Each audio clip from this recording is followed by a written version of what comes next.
How do you feel about bonfire night in Lewes? I enjoyed Bonfire Night in Lewes. I've always enjoyed it. It's a loud, rambunctious type evening. Quick. When I went to Lewes Bonfire as a child, it was a lot more uncontrolled, I would say. Is that Nigel Farage? There was a general feeling that it wasn't quite safe. It was a little bit edgy.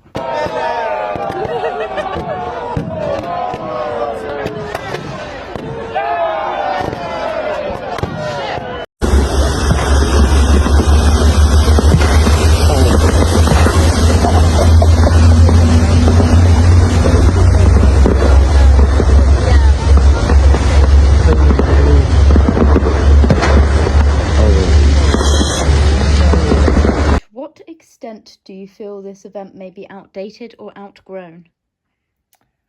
I certainly don't think it's outdated.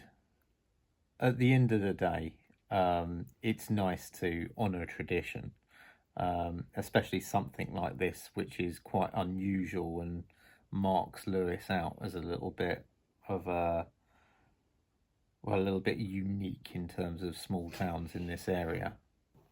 I think actually it moves with the times quite politically, because you always have somebody different as an effigy, and that's quite current and up to date.